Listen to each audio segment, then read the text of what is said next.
இது சிலம்பாடா பண்றீங்க இது? இதெல்லாம் எதுக்குமே உதவாது. இது போய் சிலம்பம்னு செஞ்சுட்டு இருக்கீங்க. ரோட்ல வித்த காட்டுவாங்க பாருங்க, கழை கூத்தாடிங்க. கயிறு மேல ஏறி வித்த காமிச்சு பிச்சை எடுப்பாங்க. அது மாதிரி பண்றீங்க. அதுதான் சிலம்பம்னு சொல்லிட்டு என் ஊரை ஏமாத்திட்டு இருக்கீங்க. உங்களையும் நம்பி மாஸ்டர் நினைச்சிட்டு மக்கள்லாம் ஏமாந்துட்டு இருக்காங்க. இப்ப பாரு ஒரிஜினல் சிலம்பம் எப்படி இருக்கும்னு சொல்லிட்டு.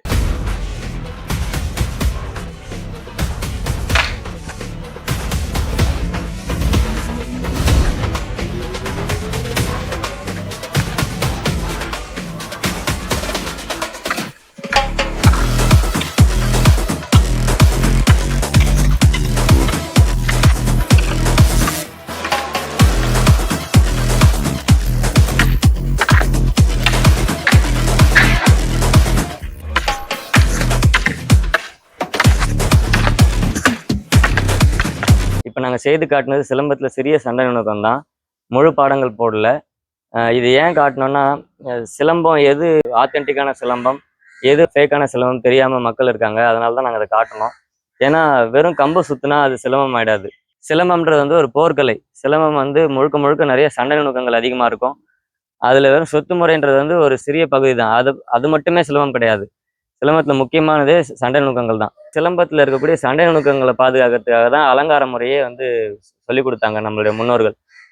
அதோடைய வரலாறு தெரிஞ்சவங்களுக்கு இந்த விஷயங்கள்லாம் தெரியும். இப்போ நான் சோஷியல் மீடியாவில் பார்க்குறேன், நிறைய பேர் அந்நிய நாட்டு கலைகளான ஸ்டாஃப் ஸ்கில்ஸ், அப்புறம் கராட்டே, குங்ஃபு எல்லாத்தையும் வந்து சிலம்பத்தில் கலந்து பண்ணிட்டு இருக்காங்க. சிலம்பத்தோட பியூரஸ்ட் ஃபார்ம் வந்து கெடுத்துட்டு இருக்காங்க. அதே மாதிரி வெறும் சுத்து முறைகளை மட்டுமே பண்ணிட்டு இருக்காங்க நிறைய பேர்.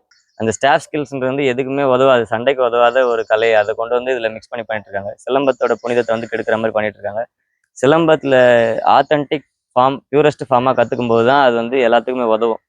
வாழ்வியல் கலை அது. அதை வந்து கெடுக்காதீங்க. சிலம்பம் வந்து வெறும் சுத்துமுறை கிடையாது. வெறும் சுத்துமுறைகளை மட்டும் செஞ்சுட்டு சிலம்பாசான்கள்னு சொல்லிட்டு இருக்காங்க. நிறைய பேர் பெரிய மாஸ்டர் சொல்லிட்டு இருக்காங்க. ஒரு நாளைக்கு வந்து ஒரு இடத்துல சவால் அப்படின்னு ஆச்சுன்னா, அங்கே போய் நம்ம சண்டை செய்கிற அளவுக்கு ரெடியாக இருக்கணும். அவங்க தான் சிலம்பாசான்கள். மற்ற கலைகள்லாம் இதோட மிக்ஸ் பண்ணி சிலம்பத்தோட பியூரஸ்ட் ஃபார்ம் வந்து கெடுத்துட்டு இருக்காங்க. நாளைக்கு இந்த கலையை வந்து நம்ம மூலமா அடுத்த சந்ததிக்கு அது உண்மையான கலையை காப்பாற்றி கொண்டு போய் கடத்தணும். சிலம்பத்தை பொறுத்த வரைக்கும் எங்க ஆத்தென்டிக் ஃபார்ம் இருக்கோ மக்கள் அங்கே போய் தேடி கற்றுக்கோங்க. வெறும் சொத்து முறையை மட்டும் செஞ்சுட்டு இருக்கவங்களை நம்பி போய் கற்றுக்க வேண்டாம். ஏன்னா அதோட நிறைய மிக்ஸ் பண்ணிட்டாங்க. இப்போ சிலம்பம் வந்து பியூரஸ்ட் ஃபார்மாக எங்கேயுமே கிடைக்கிறது இல்லை, நாங்களும் பார்க்க முடியல.